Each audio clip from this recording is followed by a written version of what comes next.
Merelakan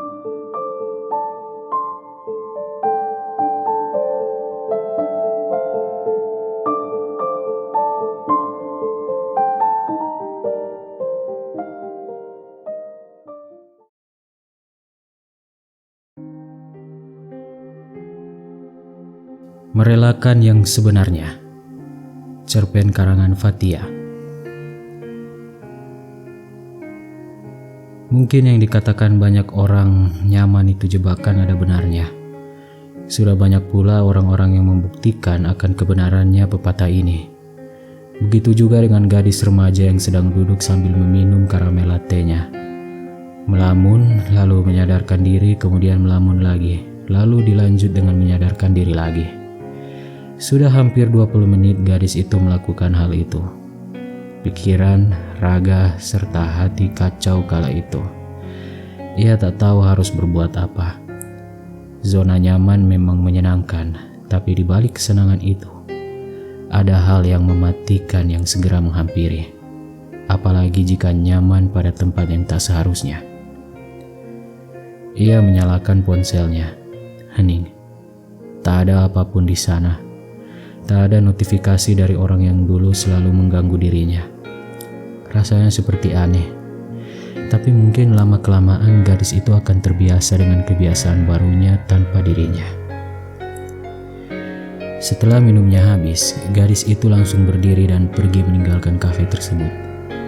Ia berjalan lesu tanpa energi menuju parkiran. Tiba-tiba, orang yang sedang gadis itu tunggu notifikasinya berjalan tepat di hadapannya. Bersama seorang perempuan yang tak lain adalah teman gadis itu. Gadis itu menghela nafas gusar. Hatinya yang sudah rapuh itu semakin rapuh, dan kini ditambahkan dengan sesak. Ia bergegas menuju kendaraan pribadinya lalu segera tancap gas dari parkiran kafe tersebut. Ayo, dia pasti bisa move on, ucap gadis itu saat sampai di kamarnya. Ya, gadis itu bernama Dea Olivia. Ia membuka semua sosial media yang ia punya dan langsung mensenyapkan notifikasi dari lelaki yang nyatanya sudah bahagia dengan pendamping yang baru. Pokoknya dia nggak boleh nge-stalk lagi ya. Ia berusaha menyemangati dirinya untuk bangkit dari keterpurukan karena kekecewaan. Rasanya jika ada lelaki yang mendekatinya lagi, ia ingin langsung menghindar tanpa basa-basi lagi. Entahlah, hati ini masih lelah atas kejadian kemarin.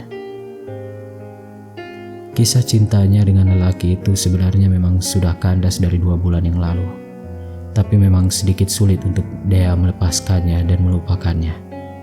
Dea juga lebih memilih untuk sendiri dan akan membuka hati di waktu yang tepat agar tak sakit hati lagi. Hari-hari terus berjalan. Semakin lama hari-harinya semakin baik. Tak ada lagi kegalauan yang menyinggahi dirinya. Semangat untuk sukses di masa depan membara di jiwanya. Semua waktunya yang dahulu dipakai untuk galau, semua sudah musnah. Kini berganti dengan waktu berambisi untuk meraih masa depan gemilang. Hari-harinya dipenuhi dengan fokus belajar untuk meraih masa depan. Hingga hari tak menyenangkan kembali datang kepadanya. Kala itu, Dea sedang jenuh. Dan akhirnya ia menenggelamkan dirinya di sosial media, juga game. Ia bermain bersama teman-temannya, dan lelaki itu juga ikut dalam satu game yang sama. Sungguh Dea membenci keadaan ini. Namun ia berusaha untuk terlihat biasa saja. Terlihat seperti sudah baik-baik saja. Hingga game pun berakhir. Namun, awal kekacauan datang.